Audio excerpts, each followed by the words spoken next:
Fala pessoal, tudo bom? Vamos continuar aqui a nossa maratona de análise da franquia Brinquedo Assassino e hoje vamos falar sobre o sexto filme, A Maldição de Chuck, lançado em 2013, que na minha opinião conseguiu resgatar um pouco da essência dos três primeiros filmes e após aquele fracasso do filho de Chuck, parece que o Don Mancini tomou um pouco de vergonha na cara e tentou dar uma corrigida, mas mesmo assim ele não ignorou os dois últimos filmes, mas ele colocou ali só algumas referências e não ficou dando muito ênfase àqueles eventos mostrados no filho de Chuck. Então vamos começar aqui a fazer um resumo e dando as nossas considerações. Então o filme começa lá, num clima já de suspense e somos apresentados à nova protagonista, que é a Nika, que é uma cadeirante que vive com a mãe numa mansão e ela vai lá receber uma encomenda e o carteiro entrega uma caixa gigantesca. E quem é fã da franquia provavelmente já associa ou lembra daquela cena do Brinquedo Assassino 3, no qual o Tyler recebe essa caixa e que teria que entregar para o Andy. Então, ao meu ver, parece que eles já começaram aí a fazer algumas referências para a própria franquia. Então eu já vou passar aqui a palavra para o Vini e continuar a fazer esse resumo. Bom, primeiramente, boa noite. Bom, e depois aí já tem todo aquele suspense lá, quando ela viu lá o boneco lá, e já acho estranho, já pensei, isso deve ser um trote, mas a mãe da Nika lá, a Sarah, ela já meio que olha assim com uma cara meio de espanto, dando a entender que ela talvez já tivesse pensado assim, alguma coisa assim já do boneco. E depois já tem aquela outra cena lá que já pula de horário já e mostra lá ela morta, quer dizer, não é que mostra ela morta diretamente, né, que a Nika já ouviu o grito dela e vai lá e vê o corpo lá dela estirado no chão e ao ver dela como se a mãe dela tivesse se matado ou simplesmente se acidentado lá, aquele negócio da pessoa tá com uma tesoura na mão e cair da escada lá e acabou apunhalando ela. Já vem a introdução, que eu acho muito legal, essa introdução lá, a trilha sonora desse filme aí é muito boa, para mim é a segunda melhor, porque a do terceiro filme é insuperável ainda, e eu gostei bastante sim dessa introdução, e depois já temos a apresentação lá dos novos personagens desse filme aí, e é isso. Aí na sequência, Nika recebe os familiares que vieram para o velório da mãe, e nós somos apresentados a esses novos personagens, que é a irmã dela, que vem acompanhada de um padre, o marido, a filha e uma babá. E nesses diálogos aí a gente já vê que eles vieram lá já com interesses, parece que estão um pouco se lixando pela morte da mãe, o real interesse deles lá é vender a casa e pegar a parte deles, Vini? Isso, que inclusive a irmã dela já é bem assim manipuladora, e que ela fala, não, ela até oferece ela para mandar ela para um lugar lá que é para assistência de pessoas deficientes, e a Nika não quer isso. E enquanto a irmã dela já fica querendo manipular, mas você já sofreu um infarto, não sei o quê, porque ela tinha um problema de saúde assim, que eu acho que é de nascença. É aquele negócio lá, que esse filme também meio que aborda assim, o preconceito com a pessoa que tem uma limitação, que é o caso da Nika, que ela é cadeirante e ela sofre todo esse preconceito aí por causa da condição dela, que é aquele negócio lá que fala que a pessoa, ela tá como se fosse sobrevida, que se dizem assim. E a coitada assim, ela quer independência, mas ninguém quer dar essa independência para ela. E a irmã dela faz tudo para vender a casa. A Nika, ela tá irredutível, ela se recusa a vender a casa, ela não quer porque a casa é importante para ela. Sim, aí também temos a Nika lá que ia entregar o boneco para a sobrinha, mas aí quando ela olha para a cadeira, o o Chuck já não está mais lá e estranha. Aí até que tem, né, aquele momento que a Alice, que é a menininha, vai lá no banheiro e encontra esse boneco. E é uma cena que lembra bastante, né, o primeiro filme, né, daquele clima de suspense, que a gente não sabe o que vai acontecer. O que você achou dessa cena, Vini? Isso, tem todo esse suspense aí. E também tem outra coisa interessante, é que lá a mãe dela fala pra babá acompanhar e o pai dela já se oferece, daí dá aquela suspeita que talvez que a mulher tá meio que com ciúme do marido lá, achando que ele tá dando em cima da babá, alguma coisa assim, né? Ou que ela é amante, não sei. Daí tem toda essa desconfiança também. E já começa... Aí meio que já começa também o efeito CGI ruim já, né? Porque você vê lá o Chuck lá, quando ele tá fazendo uma expressão assim, já sorrindo assim, normalmente lá pra Alice, e já meio que já vê lá que o efeito já não tá muito bom. E uma coisa interessante é que nesse filme eles meio que mostraram uma outra forma do Chuck dar indício que tá vivo, é quando eles dão close nele e a pupila dele começa a dilatar, já mostrando que ele tá vivo. Sim, aproveitando aqui para, né, já comentar a mudança, né, do visual do boneco, que eles mudaram, né, colocaram ele cabeludo, né, e o plástico ali não tá muito legal, né, principalmente naqueles closes lá, né, que dá pra ver ali que, se não tá parecendo CGI pura ali, né, Vini? Eu acho que eu não curti muito ali alguns momentos. Tanto tem alguns close ali que tá mais de longe que dá pra ver que é realmente um boneco, né? Mas quando tá, né, o close ali na cara e que vai dar, mesmo que rapidamente ali em questão de segundos, alguma mudança de expressão, já fica claro ali o uso de CGI, né, Vini? Exatamente, eu tava vendo isso. O CGI tá muito explícito nesse filme. Isso que acabou até deixando ruim, né, um pouco, assim. Só essa parte assim, que eu não curti muito, assim. Eles exageraram no CGI. Até parece que na época o Don Mancini tava na moda do CGI, que, querendo ou não, o CGI já é meio que moda, já, né? O pessoal todo se aproveita da computação gráfica. Ele entrou nessa onda aí, o Don Mancini. Eu, assim, não gostei muito já desse efeito. E o boneco mesmo, naquela cena dele normal, eu já não curti muito o boneco que eles fizeram. Esse filme é bem estranho, esse boneco. Sim, aí também, dando uma resumida, aí temos aquela cena que a Nika lá vai lá preparar a janta e nesse meio tempo, né, o Chuck já começa a aprontar ali, né, pega, né, veneno de rato e joga lá em um dos pratos. Aí na sequência, né, quando todos estão já lá na mesa, eles ficam, né, utilizando aquele recurso que vai trazendo angústia, né, para nós que estamos assistindo o filme, porque a gente não sabe, né, em qual prato está, né, o veneno e quem vai ser o premiado ali, né, com veneno de rato. E tem, né, aqueles clichês, mas que funciona, né, que tudo vai levando a crer que vai ser uma pessoa, né, aí não é, né. O que você achou dessa ideia, Vini? Eu achei essa ideia muito boa, assim, pra dar aquele suspense, assim, porque você dá essa dúvida, quem que pegou o prato premiado, eles enganam bem. Tanto que as pessoas isso eu já reparei muito nos filmes, que quando eles fazem esse negócio de dúvida, a pessoa que parece que age como se tivesse sido a vítima, é a que não vai ser.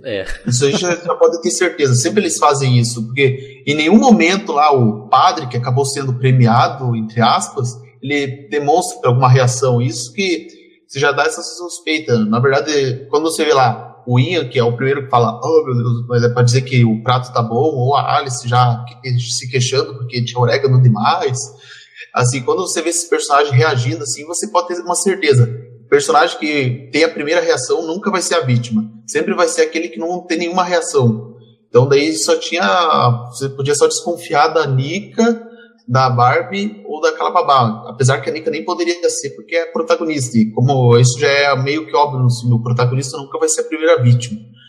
E já tem aquele negócio lá, o padre já começa a se sentir mal, já pede pra sair já da casa lá, e todo mundo estranhando, né, a atitude repentina do padre, e já até mostra depois o que aconteceu, né, que ele perdeu o controle lá na estrada e já mostra lá o acidente lá, que inclusive lá nos Estados Unidos tem aquele negócio que quando a pessoa sofre acidente, eles ligam uma espécie de fogo de artifício para sinalizar, e já mostra um outro personagem lá, que é o policial extento, que, querendo ou não, vai ser importante pro filme aí também.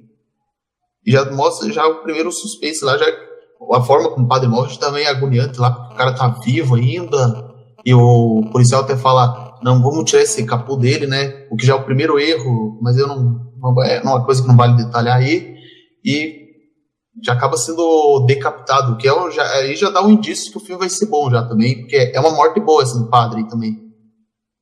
Sim, e naquela cena lá, né, quando todos estão na mesa, já aproveitando aqui para falar de outro ponto positivo, na minha opinião, que é a locação que eles utilizaram e a fotografia do filme, né, com aquela iluminação lá que eles utilizaram, né, com aquela luz bem baixa ali, né, aproveitando até a iluminação lá por velas e tal, e trazendo aquele clima ali mesmo de filme de terror, né? Lembra bastante aqueles filmes B, mas B no bom sentido da palavra, né? Não aquele filme trashão horroroso, né? E essa cena aí que o Vini também citou lá do padre lá, né? Quando mostra explicitamente depois quando ele se ferra ali legal, também, né? Meio exagerado e tal, mas tá, né? Tá no contexto do filme. E é isso que nós, fãs de terror, esperamos, né? Pelo menos eu, né? Espero, né? Bom, então já pode continuar aí, Vini. E depois já pula para outra cena lá, quando já voltando para casa, que eles estão assistindo uns vídeos caseiros, né? Inclusive naquele modo antigo lá, daqueles rolos lá, que eu nem sei se ainda existe esse negócio aí, mas acho que deve existir. Aí já começa aquele, né, outro suspense lá, que quando a Alice fala que o Chuck sumiu, né? Daí todo mundo fala, ué, você sumiu de novo, onde que você enfiou esse boneco? E ela já fala, não, é ele que fica se escondendo. Daí já mostra todo esse negócio de perseguir. E daí nós somos revelados a uma coisa que nunca tinha sido explorado no filme, que é a união homoafetiva, né? Daí que é revelado por que a Barbie tinha ciúme da babá. Porque na verdade ela não estava com ciúme do marido dela, ela estava com ciúme da babá, porque a babá é amante dela, que... Inclusive, às vezes é meio comum agora o adultério, hoje em dia eles retratam o oposto, agora não é o homem que trai a mulher que trai outra mulher, ou vice-versa, acontece isso.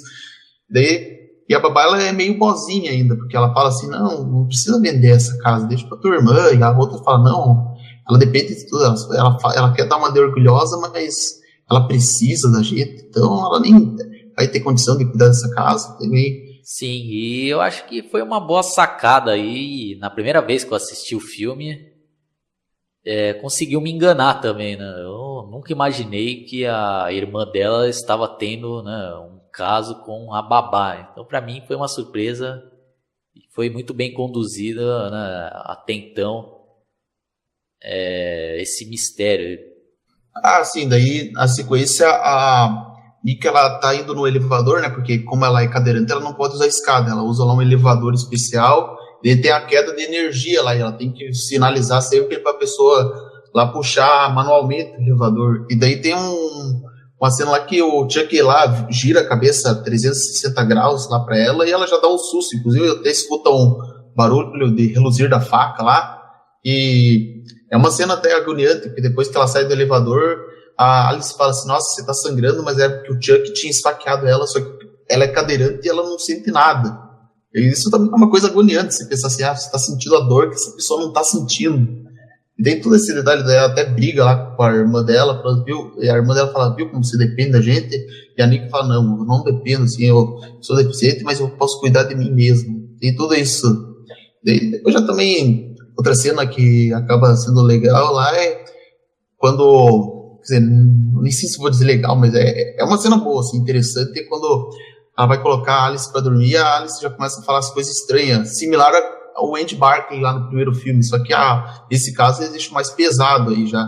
Que ele fala lá que Deus não existe, que isso. A vida é muito curta, que você morre como porco degolado, e a mãe dela já estranha isso, já. Que é uma coisa que não é muito comum uma criança falar. É um diálogo bem interessante também. Não, e outra coisa também, né, Vini, que dá pena, né, mas que todas as crianças, né, têm aquela inocência, E ela perdeu a inocência quando fez aquela pergunta lá, por causa desse canalha de Chuck, né? Ah, mãe, eu vou morrer também algum dia. Filha da puta de Chuck, né, mano? Aí a mãe lá, não, filho, não. Pô, dá pena dela, né, Vini? Pior que dá, às vezes até, tipo, o Chuck ia ser tão filha da puta que eu acabei até meio que dando risada, assim, dessas cenas. Ela perguntar, eu vou morrer também, meu Deus, meu quanto ele é filha da puta que fica iludindo a inocência de uma criança. Daí também, lá daí, já a menina fica querendo dormir com a mãe, porque tem medo de tempestade, e a mãe dela fala assim, não, você já é mocinha, porque tem isso aí, a Barbie, além de uma mulher manipuladora, ela também é uma mãe muito rígida, assim, é uma mulher bem, assim, querendo ou não dizer, ela é uma filha da puta também, essa Barbie. Eu assim, já vejo, assim, eu acho que o objetivo do filme é isso, você também detestar esse personagem, porque todo filme, assim, de terror tem sempre um personagem que você vai odiar, e nesse caso, a Barbie é uma das personagens mais filha da puta que tem, além do Chuck, é claro. E daí depois já mostra lá a Nika já estranhando, né? Ela já vê assim que tem uma coisa errada com o boneco, assim, ela pensa assim, opa, algo de errado aí não está certo. Ela já até liga lá de onde veio o boneco e fala que é um depósito de prova lá, e ela já estranha, né? Só que ela não conseguiu completar a ligação por causa da tempestade que interfere com o sinal. Que eu acho bem legal essa cena aí também. Aí, só uma coisa que eu tive uma outra percepção aí, Vini, diferente da sua, que eu achei que, apesar de ela ser uma filha da puta lá, mas como mãe, eu acho que ela me parecia ser uma boa mãe e preocupada, né? Tanto que quando ela vai lá, né, falar com a filha, ela tenta, né, não ser, né, filha da puta, né, falando claramente aqui. Tanto que, pelo menos isso daí, né, eu tive essa percepção. Aí depois temos a cena que a Nika fica, né, uma pulga atrás da orelha depois daquela ligação, né, que ela fica sabendo que o remetente lá da encomenda era possível, né, o depósito lá de evidências, né, de crimes. Aí ela vai lá, né, na internet e pesquisa lá, né, sobre Chuck, né, boneco amaldiçoado. E que eu achei bem legal lá que aparece, né? Tipo, não sei se era Google, era uma espécie de Google lá na pesquisa falando, né, de todos os homicídios lá e vai dando referências aos outros filmes, né, Vini? Isso, faz muitas referências aos outros filmes. E eu gostei bastante dessa cena. E uma coisa também que eu achei legal é ver que pela primeira vez um personagem do filme descobrindo sobre o boneco, mas sem ver pessoalmente, né? Isso que eu também achei legal, né? Mostrar uma personagem agora tendo outro ponto de vista, assim. Ela já vê todo esse negócio dos crimes, inclusive daí já vemos a primeira referência ao Ed Barker, né? Depois de anos sem ser mencionado. Isso. E ela já viu toda aquela notícia. Enquanto isso também, daí essa cena fica meio dividida em dois lados, fica meio a meio. Enquanto a Nika pesquisa, e tem aquele namoro pela webcam da Jill com a Barbie lá, e o Chuck já se levantando, e a Barbie pensa que a Alice que tinha levantado, mas a Jill não consegue entender nada, já que elas não são capazes de ouvir uma outra, né, durante a gravação. E já tem aquele lá do Chuck chutar um balde lá com... Não, peraí, Vini, aproveitando aí já para... Essa daí merece falar um pouco mais detalhes por causa da atriz lá e da cena em si, né? E pode até ser clichê, né? Mas todo filme de terror ali na década de 80, 90, até dos anos 2000 tem que ter, né, a mulher gostosa quase que pelada, né? Então aparece lá, né? Uma apelação do caraca, né? Mas pra nós aí, né, que gostamos de mulher, é um ponto positivo. Aí aparece, né, ela tirando a roupa e ficando só, né, de lingerie, aí ligando lá, né, o laptop e conversando, né, com a namorada dela, que está no outro quarto ali, né, e com o marido dormindo do lado, e fica naquele joguinho lá, né, sensual entre as duas, né, uma sensualizando com a outra, e nesse meio tempo parece lá, né, o Chuck lá, né, por trás, né, dando aquelas corridinhas.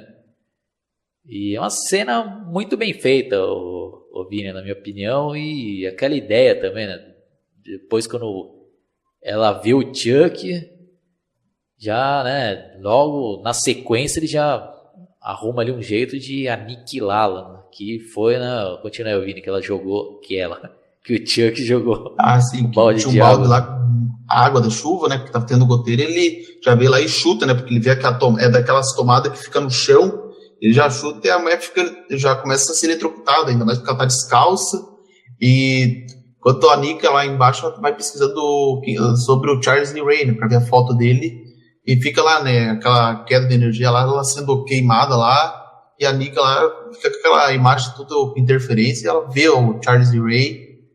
E a babá acaba sendo morta eletrocutada, que é uma morte muito boa. O ponto positivo para a morte, mas ponto negativo para o Chuck, quer dizer, pelo CGI dele, né? Porque você vê aí já tá horrível lá, parecia mais uma boneca inflável. O Chuck, eu achei, o efeito dele tá horrível, esse CGI na cara dele. Ficou estranho, né, a cara dele, né? Não tô falando que tá uma porcaria, mas sei lá, eu acho que poderia ter ficado melhor, né? Aí a Barbie, depois, né, de ver lá que tá dando interferência lá, né, na transmissão lá via webcam e também estava, né, tendo aquelas oscilações na corrente elétrica da casa, ela vai lá, né, vai querer ir até lá onde a babá estava e arruma uma desculpa lá pro marido. Ah, eu vou lá ver a nossa filha. Não, mas, né, se a gente você não paga já uma fortuna pra babá, ela cuida disso. Aí ele já começa a dar indiretas lá que ele já estava desconfiando, né, da esposa. E ela, né, fica tentando, né, disfarçar. E ele fala, porque se você tivesse realmente um caso com ela e eu descobrisse, eu poderia, né, tirar a guarda da nossa filha de você, né, tranquilamente, né? Mais ou menos isso, não é exatamente com essas palavras. Aí ela, não, você tá viajando, então, né, Vini, tem isso daí também?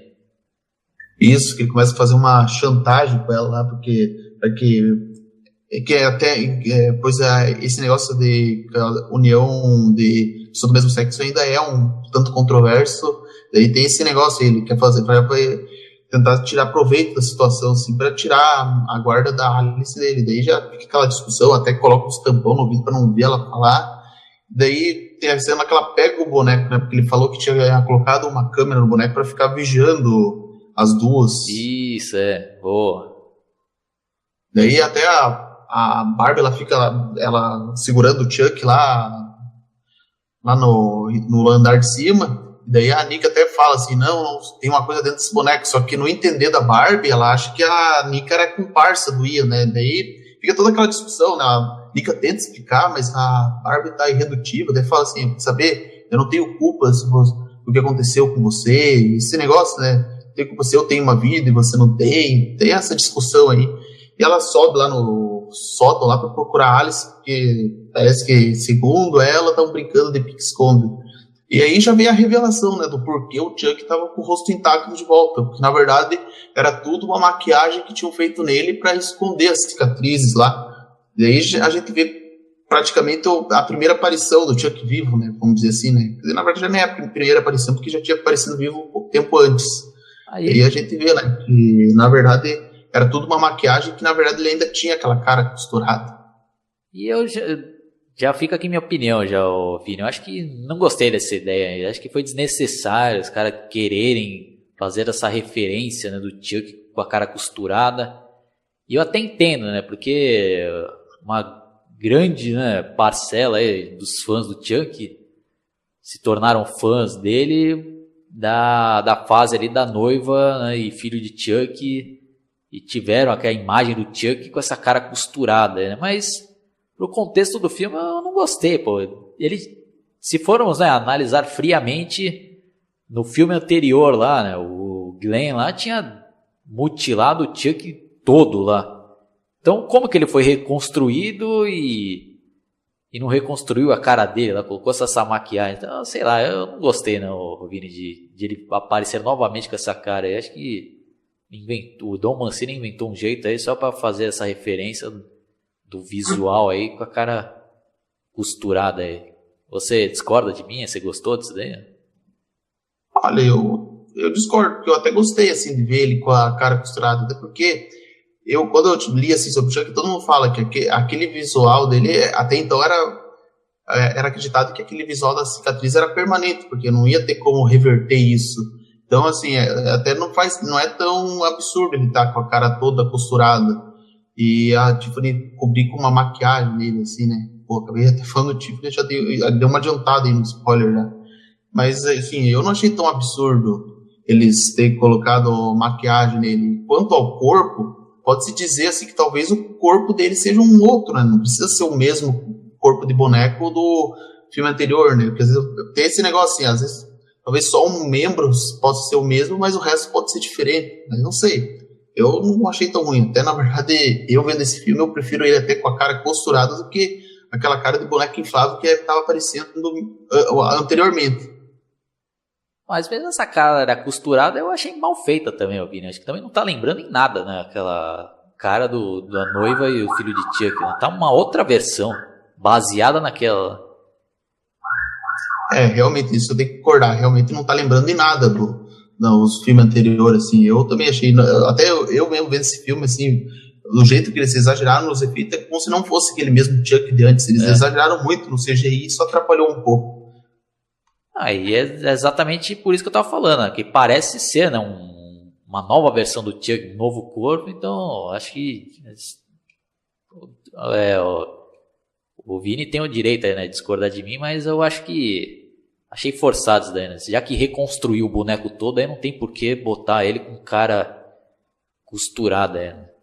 Mas deixa eu dar uma olhada aqui, pô, já deu quase meia hora, né, de análise aqui, então já vamos, né, dar uma boa resumida aqui, mas para chegar, né, nas explicações aqui, né, do porquê o Chuck ter aparecido, né, para causar toda essa tragédia com essa família. Aí temos lá um momento, né, que ele mata, né, a Barbie, tá? Não vamos ficar detalhando aqui. Tem uma cena até legal lá que ele arranca o olho dela e o olho sai caindo e a Nika vê o olho lá. E depois o Chuck derruba ela das escadas, ela cai toda ferrada, né, sangrando. E aí ele começa lá, né, a falar, né, sobre o que tinha acontecido no passado. Aí começa, né, a mostrar para nós que estamos assistindo cenas de flashback que foram refeitas, né, para esse filme. Aí já, né, vamos ver aí se vamos concordar ou se vamos ter mais uma vez aqui uma divergência de opiniões. Eu não gostei de utilizarem, né, o Brad Dourif para fazer essas cenas aí, né, de possíveis flashbacks, porque ele já está com uma idade muito avançada e isso fica evidente, né, quando ficam dando close na cara dele, tentaram ainda fazer uma maquiagem, cabelo lá também, uma peruca ali muito mal feita.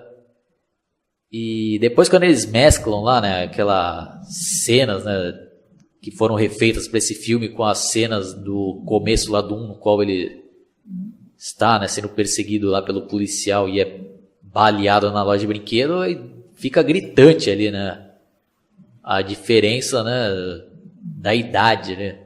Então, eu acho que eles poderiam ter utilizado um ator mais jovem, né, parecido com ele, que até cito um exemplo aí que eu acho que ficou legal, que foi na Hora do Pesadelo 6, que eles fizeram algumas cenas de flashback lá, no qual aparece, né, o Fred Krueger sendo interpretado por um ator mais jovem, tomando, né, uma pá de chapuletada do pai dele lá, que era interpretado na ocasião pelo Alice Cooper.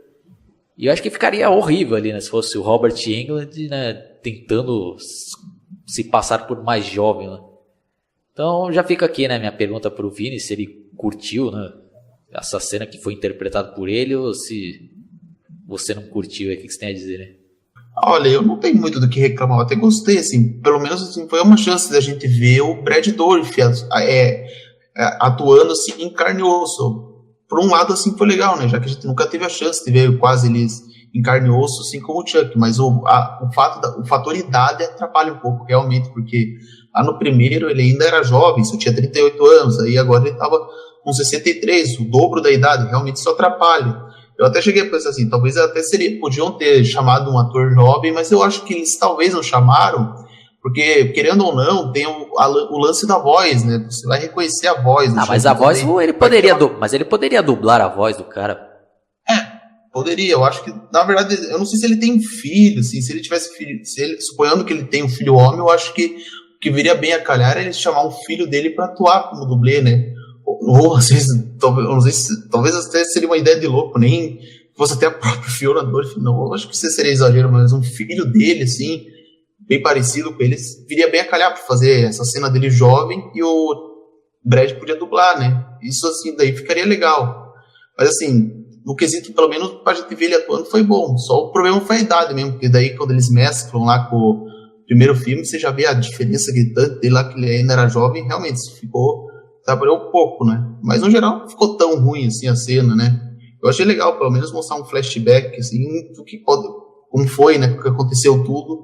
E eu até acho que eu gostei, sim, porque esse flashback já explica muita coisa do primeiro filme. Eu gostei bastante disso. Não, aí é mostrar nesses flashbacks aí que ele tinha, né, basicamente um caso, né, com a mãe lá da Nika, e não fica claro pra mim, o Vini, agora eu não lembro aí se fala lá abertamente se ele era o pai da Nika ou não, ou ele não era o... Essa é uma das maiores dúvidas, assim, porque muita gente acredita que ele era, assim, o pai da Nika e que talvez a Sarah, de alguma forma, pode ter pulado a cerca e ter tido um caso com ele. Eu acho que até faria sentido ele ser pai da Nika, né? Porque, querendo ou não, assim, até meio que... O Jack, ele meio que reluta em matar a Nika, então será que não é porque ele é pai dela? Então tem esse detalhe aí, talvez ele possa ser o pai dela, assim, né? Ou ele queria ser o pai dela e não é, também tem todo esse detalhe. Fica na dúvida, assim, porque... Também tem esse negócio assim, o elenco ele pode ter um pai e um filho, o pai e filha, mas eles não precisam ser necessariamente parentes na ficção. Então tem esse detalhe aí também. E fica na dúvida, né, se ele é pai dela ou não. Mas você vê que tem aquela cena lá que o cara lá parece meio que apresenta a Sarah, ou se eles se conheceram ali, ou já se conheciam antes e fingiram que não se conheciam, então dá uma dúvida assim. Mas... vamos ver se um futuro filme explica se pode ser ou não o pai da Nika. A impressão que eu tive aí, né, assistindo esse filme é que, né, eles tinham um caso lá, tanto que naquela cena lá que tá aparecendo lá no telão, né, que ele está na festa, e depois nesse flashback também mostra mais detalhes dessa festa, e, né, aí ele se mostra, né, um psicopata lá que tem aquela cena que ele amarra lá, né, a mãe da Nika lá, que estava grávida dela, e tem todo aquele momento de tensão lá, né, que aí chega a polícia, né, você chama a polícia e tal, né, e de vingança, né, e dá uma facada na barriga dela, né, Gini, e a gente acaba descobrindo que ela, né, tem esse problema aí da paralisia, né, da cintura para baixo devido a essa facada aí, né. Isso. Aí também outra coisa que meio que fica em contradição sempre é por causa daquele negócio, porque na noiva do Chuck fala que ele tinha uma namorada, e ele tinha uma sessão pela Sarah, então fica também confuso esse detalhe, né? Mas eu nesse negócio eu prefiro pensar assim, é que o Chuck, como ele é psicopata, é óbvio que ele não vai ser fiel no relacionamento, então talvez ele não era fiel a Tiffany, teve um caso aí com a Sarah e talvez seja o pai da Nika, tem esse detalhe aí. Sim, né? O cara devia ser mulherengo e comia várias lá, né, ao mesmo tempo. Né? Isso. Bom, então vamos, né, dar uma encurtada aqui, né, porque senão vai ficar muito grande, né, esse podcast, e até para editar e para quem for escutar aí vai ficar chato. Né? Aí tem aqueles momentos finais lá, né, que vai matando um a um, até que só sobra lá o cunhado dela e ela lá vai lá pedir ajuda dele. E toda a situação lá, né, faz ele pensar que a responsável por toda aquela chacina é a própria Nika. Né?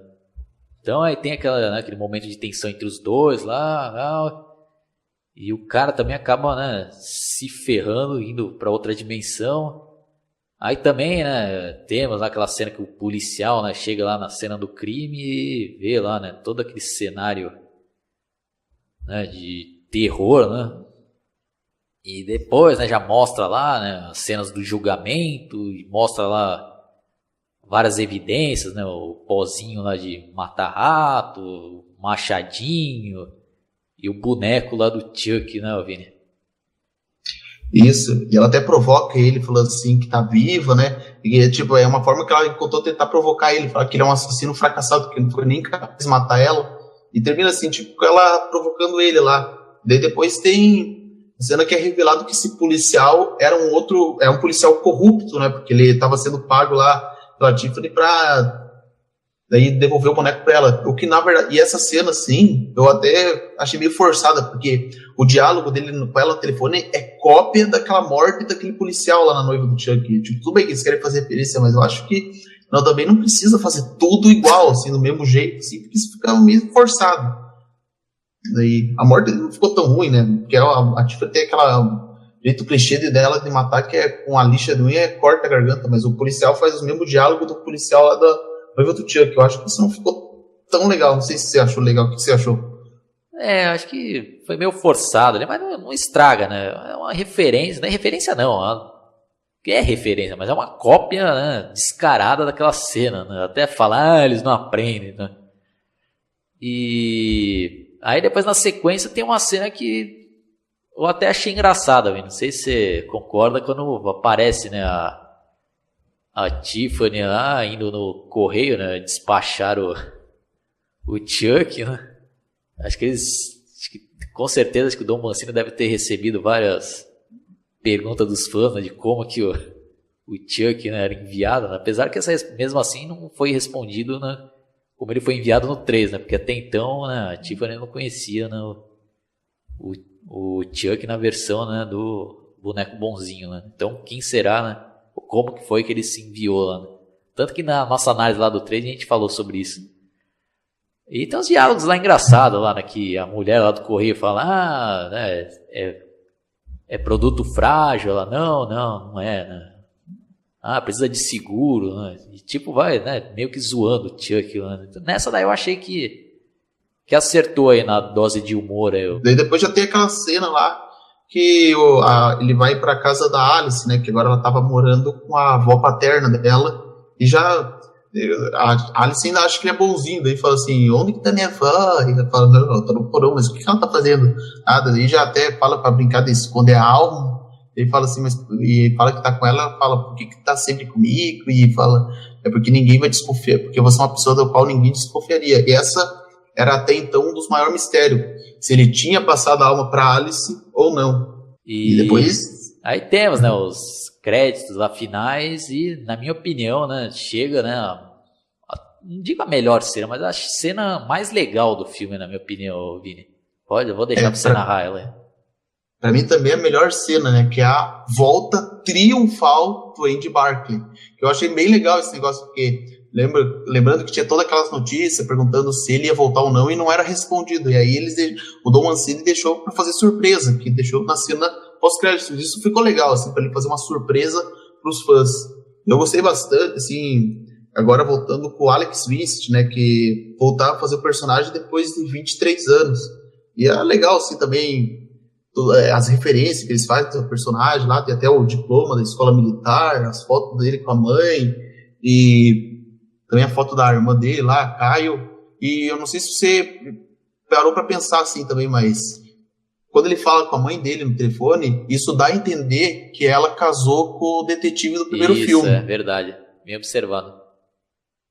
E eu sempre também pensei assim, que eles uma hora iam se casar mesmo, e não é que aconteceu mesmo, eles acabaram se envolvendo. E eu achei legal assim também dessa cena, porque tipo, o Chuck tava todo lá se achando, eu vou me vingar do Andy Barclay finalmente, mas pro azar dele, o Andy já tava preparado. Parece que o Andy esperou a vida toda o Chuck um dia voltar atrás dele. E vai aquela cena lá, né, que ele ponta o rifle pra ele, brinca com isso, daí fala... Não, mas você esqueceu de citar aí algo importante, Vini. Que ele recebe o Chuck pelo correio e parecia que ele já estava esperando, né? Ele já estava preparado. Tanto que ele até meio tranquilamente, né, pegando a caixa, colocando em cima da mesa, né? E conversando com a mãe, né? Aí o Chuck, né, sai lá de dentro e, puta, já dá de cara, né, com uma 12 ali na cara, né? toma ali um tiro ali, né? Eu achei demais. Por isso que pra mim também o Andy Barclay é um dos melhores protagonistas de terror que já foi visto, porque é um personagem assim que é um dos poucos personagens que não é o Chuck nunca vai ser capaz, porque de tanto ele já ter encarado o Chuck, mesmo depois de ter ficado assim pelas contas 15 anos sem ver ele, já estava preparado mesmo, esperou a vida toda, porque ele pensou assim, sabia que um dia o Chuck ia voltar lá e já foi lá, armou assim pra ele, né? Eu achei demais a cena aí. Essa cena foi importante porque já deixou claro que o próximo filme seria melhor, né? Mas vamos falar aí mais pra frente do culto de Chuck. Bom, então é isso daí, pessoal. Vamos agora só dar aqui nossas considerações finais. Como eu disse, né, eu não estava esperando nada desse filme, então eu fui surpreendido positivamente. Eu dou uma nota 7,5. E apesar de ser inferior, né, aos 3 primeiros filmes, mas é um filme assistível, né? Tem bons momentos. Tem outras coisas aí que eu não gostei muito, mas acho que o saldo aí desse filme é positivo. E você, Vini? Eu digo mesmo, também dou a mesma nota, 8,5. E pra mim esse filme foi... Não, eu dei 7,5. Eu dei 7,5, Vini. Desculpa que não deu pra ouvir direito aqui. Então, 7,5 também. Porque é um filme de baixo, tá bem abaixo dos 3 primeiros, mas... por ele ter trazido a essência do Chuck, eu gostei bastante, assim, salvou a franquia, como muitos dizem, e é isso que importa. Assim, eu dou 7,5 para esse filme. Bom, então é isso daí, vamos encerrando por aqui. Quem curtiu, dá um like, se inscreva no meu canal, cliquem também no sininho aí para vocês receberem todas as notificações das minhas atualizações. Visitem também o canal do Vini, no qual o link está na descrição desse meu vídeo. E até o próximo episódio. Falou, pessoal. 3 descargas, 3 palavrões. Loira do banheiro, você me dá tesão. 3 descargas, 3 palavrões. Loira do banheiro, você me dá tesão. 3 descargas, 3 palavrões. Loira do banheiro, você me dá tesão. 3 descargas, 3 palavrões. Loira do banheiro.